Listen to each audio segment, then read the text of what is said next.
Today I'm sharing with you how to make this delicious and presentable sweet snack. This is very easy to make and I hope you're going to give it a try. Just look at this. This is not just beautiful, it's super crunchy and delicious as well. Let's get started. In my mixing bowl, I added in flour followed by vanilla extract. You can use any flavor of your choice, and then added in baking powder, salt, and stirred till well combined. Once everything has come together, I added in margarine. I added in butter, but in case you don't have butter, you can use margarine. Now use a fork to mash it until it forms a breadcrumbs consistency. Create a well in the middle and add in egg yolk. So the egg white, keep it aside. As the video goes forward, we will use it. I then added in vinegar and then water. The water, I didn't add it to it all at once. Mix until it has formed a dough. So add in the rest of the water and then mix until it has formed a dough. Once it has formed a dough, transfer it on your work surface and knead it for about 2 minutes. You do not want to stress or overwork the dough, and the dough shouldn't be sticky, neither too hard. It should be in between. That's what you're looking for. The consistency should be exactly like this. When done, divide it into 2 equal parts. Wrap it with a cling film and then put it in the fridge for about 30 minutes. After 30 minutes, go ahead and preheat your oil. Sprinkle flour on your work surface and then transfer the dough on it. Sprinkle flour on the dough and then go in with the rolling pin. So the flour that I sprinkled, I added cornstarch to it. So a tablespoon of flour and then a tablespoon of cornstarch, and then mix it well combined, and then you can use it for sprinkling on top of the dough. So roll it out and then fold it into 3 parts as seen in the video. I'll list the exact amount of the ingredients that I used in the comment section or in the description box below.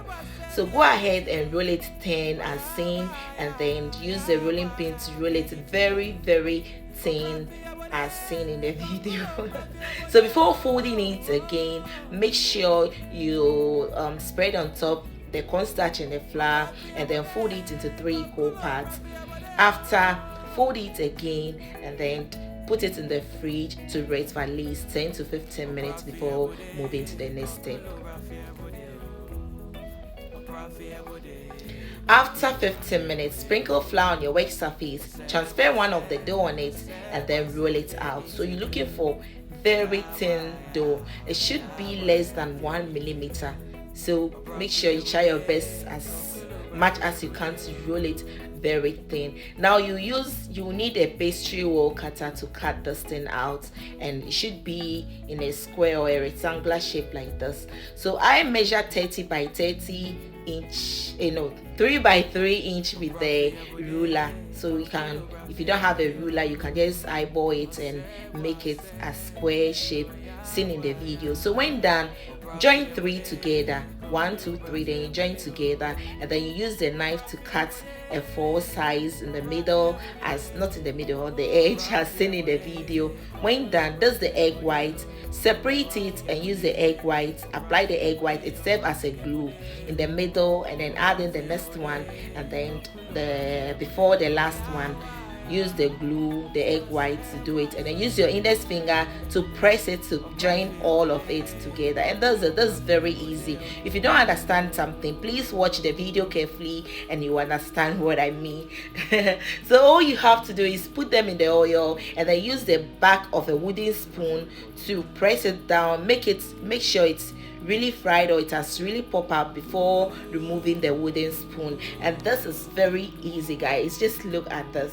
Stay close to it and keep turning it until it is ready, until it's nicely beautifully fried, crispy, golden brown. Guys, just look at this. This is presentable, it is beautiful, and it's delicious as well. Just look at this, guys. So stay close to it and then let it fry very well. You want it very crispy. So when you get to this point, it is ready. Remove it from the oil and drain the excess oil on a paper towel. To take it to the next level, I sprinkle honey on top and toasted sesame seeds. Wow, this was delicious, extremely delicious, super crunchy. Try this amazing recipe and let me know how it turned out in the comment section, guys. You're really going to love this amazing recipe. It turned out so delicious, and as you can tell from the video, it was crispy, it was crunchy, guys. Just look at it. I hope you really enjoyed watching. Please don't forget to share, give me a thumbs up. See you in my next video. Till then, bye bye.